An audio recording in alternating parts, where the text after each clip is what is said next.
Baravzit. Baravzit. Malevach, Beres. Armenia. Hello, it's Andranik from Armenia. Здравствуйте. Здравствуйте. Привет! Եվ քանի դեռ Էդոն շարունակում է մարզվել եւ խաղալ Կրասնոդարի կազմում, ու ձմեռային տրանսֆերային պատուանի ընթացքում մեր ավագի տեղափոխությունը դեռ մշուշոտ է, մի քանի ուշագրավ տրանսֆերներ արդեն տեղի են ունեցել։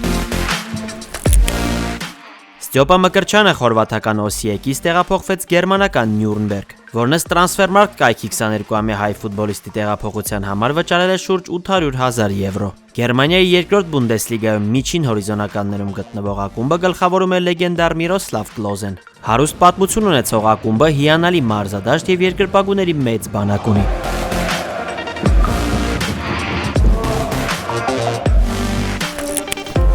Երկրորդ Բունդեսլիգայի հայկական ֆուտբոլային օկուպացիան շարունակեց Հրանտ Լեոն Ռանոսը, ով վարձավճարով Մենխենգլադբախի Բորուսիայից 6 ամսով տեղափոխվեց Բրաունշվեյգի Այնտրախտ։ Հրանտը Բրաունշվեյգ է գնում խաղային ժամանակի, գոլերի եւ վստահության վերականգնման համար։ Ես սերում եմ Հայաստան, բարև, ոնց ես, լավ եմ, իմ անունը Հրանտ է, իմ անունը։ Երտերում Կորնեն է։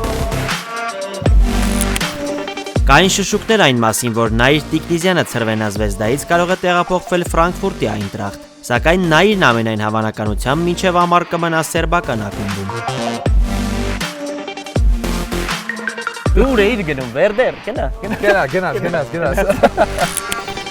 Նախապատրաստվելով ազգերի լիգայի խաղարկությանը Հայաստանի հավաքականը մի քանի ընկերական հանդիպում կանցկացնի։ Արդեն հայտնի են մարտին կայանալիք խաղերի մրցակիցները։ Մարտի 26-ին Եղիշե Մելիքյանի գլխավորած թիմը Աբու Դաբիում կմրցի Արաբական Միացյալ Էմիրությունների, իսկ մարտի 29-ին Երևանում Բելարուսի ընտրանու հետ։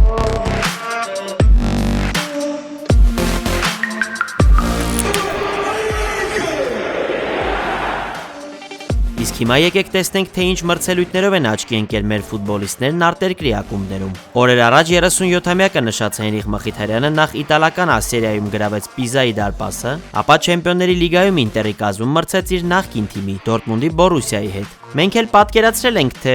10 տարի անց Հենոին ինչպես են ընդունել Դորտմունդում։ Հրաշում ասում եք քիչ ես հրաշում։ Կարոտել ենք, ախպր եսի մեզ այլի։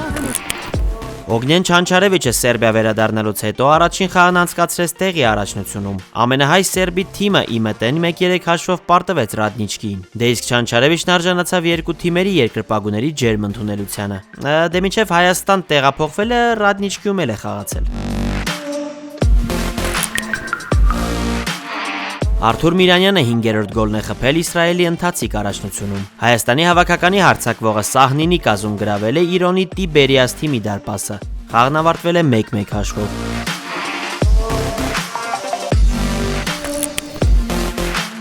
Նարեկ Գրիգորյանը հերթական արդյունավետ գործողությամբ է աչքի ընկել ռումինական Ֆարոլի կազմում, ասիստի հեղինակ դառնալով Ունիվերսիտատիա Կրայովայի հետ հաղթական խաղում։ Դե իսկ Անդրե Կալիսիրը հայտարարել է 35 տարեկանում պրոֆեսիոնալ կարիերան ավարտելու մասին։ Փորձառու պաշտպանը հանդես է եկել Դանիայի, Շվեդիայի եւ Հունաստանի մի շարք ակումբներում։ 2018-ին միանալով Հայաստանի հավաքականին, Կալիսիրը 34 հանդիպման մասնակցեց մեր ազգային թիմի կազմում։ Շնորհակալ ենք նվիրումի եւ լավ պահերի համար Անդրե։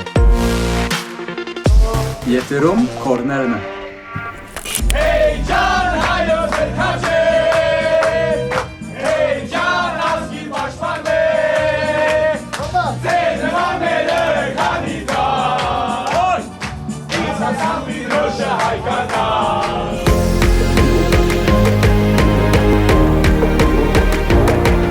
Ֆուտզալի Հայաստանի հավաքականը պատմություն կերտեց։ Մեր ընտրանին ոչ միայն դարձավ թիմային մարզաձևերում, Եվրոպայի առաջնության եզրափակիչ փուլի ուղեգիր նվաճած Հայաստանի առաջին հավաքականը, այլև փայլուն մրցելույթ ունեցավ եվրոպական մրցասպարեզում, հպարտությամբ պահեր պարգևելով ամբողջ հայ ազգին։ Ռուբեն Նազարեթյանի գլխավորած թիմը առաջին հորիզոնականում ավարտեց Եվրո 2026-ի խմբային փուլը։ Նախ 2-1 հաշվով կամային հաղթանակ տանելով աշխարհի առաջնության բրոնզե մեդալակիր Ուկրաինայի նկատմամբ, այնուհետև 5-4 հաշվով առավելության հասնելով Չեխիայի հետ խաղում։ Վերջին տուրում Հայաստանի հավաքականը 3-3 հաշվով ավարտեց տանտերերի լիտվացիների հետ դիմակայությունը, դուրս գալով Եվրոպայի առաջնության քառորդ եզրափակիչ Կարլ Ցավոք քառորդ եզրափակչում մերոնք մարտական պայքարում 0-3 հաշվով զիջեցին խորվատներին եւ ավարտեցին պայքարը։ Սակայն մեծատարով Հայաստան գրեցին ֆուտզալի եվրոպական քարտեզի վրա։ Բրավո Նազարեթյան, բրավո տղերք։ Սա երկար տարիների քրտնաջան եւ հետեւողական աշխատանքի արդյունք է։ Նոր հաղթանակներն առջևում են։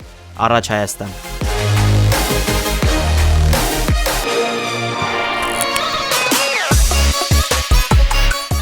Հայաստանի Պրեմիեր լիգայի թոփ հնգյակն արտերկրում մեծ թափով նախապատրաստվում է մրցաշրջանի վերսկսմանը։ Ուրարտուն, Նոան եւ Փյունիկը հավաք են անցկացնում Արաբական Միացյալ Էմիրություններում եւ արդեն մի քանի ստուգողական հանդիպումներ են անցկացրել։ Ուրարտուն նախ 2-4 հաշվով պարտվեց Ուզբեկստանի հավաքականին, ապա 1-1 հաշվով ավարտեց չինական Ցինդաոյի հետ դիմակայությունը։ Ուզբեկստանի ընտրանու հետ խաղից հետո Երևանյան ակումբը գլխավորող Ռոբերտ Արզումանյանը ջերմ հանդիպում ունեցավ մրցակցի գլխավոր մարզիչ լեգենդար Ֆաբիո Կանավարոյի հետ։ Փյունիկը ոչ ոքի 1-1 խաղաց Լատվիայի չեմպիոն Ռիգայի հետ, ինչից հետո նվազագույն հաշվով հաղթեց չինական Յունան Յուկունին եւ արաբական Ալի Թիֆակին, որի կազմում հանդես է գալիս Սուպեր Մարիոն, Մարիո Բալոտելին։ Մեկ այլ ուշագրավ դիմակայությունում Արտակ Օսեյանի գլխավորած թիմը հանդիպեց Մոսկվայի Սպարտակին եւ մարտական պայքարում զիջեց 0-2 հաշվով։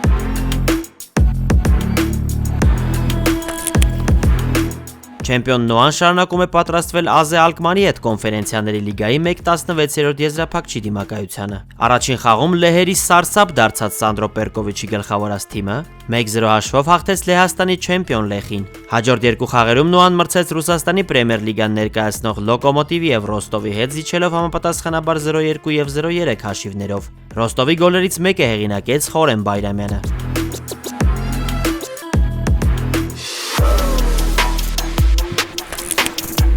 Կիպրոսում հավաք անցկացնող Արարատ Արմենիան հաղթել է դանիական Վեյլեին, ոչ ոքի է խաղացել բուլղարական Բոտև Վրացայի հետ եւ համալրվել է Զիդանով։ Խոսքը Գվինեա Բիսաոյի հավաքականի 27-ամյա կիսապաշտպան Զիդան Բանջակիի մասին է։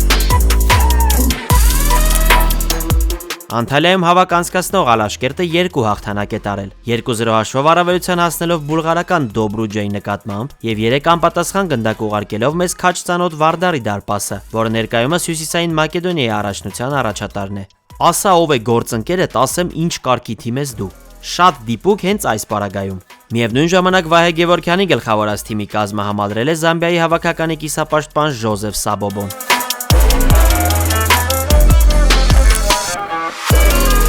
Իսկ մյուս թիմերից ինչ կա։ Պրեմիեր լիգայի մրցաշարային աղյուսակը եզրափակող Երևանի Արարատը գլխավորել է պորտուգալացի Ռիկարդո Դիոնիսիոն։ 43-ամյա մասնագետն աշխատել է անվանի պորտուգալական ակումբների համակարգերում, ինչպես նաև շվեյցարական Նիոնում եւ Սիոնում եւ բրազիլական Բոտաֆոգոյում։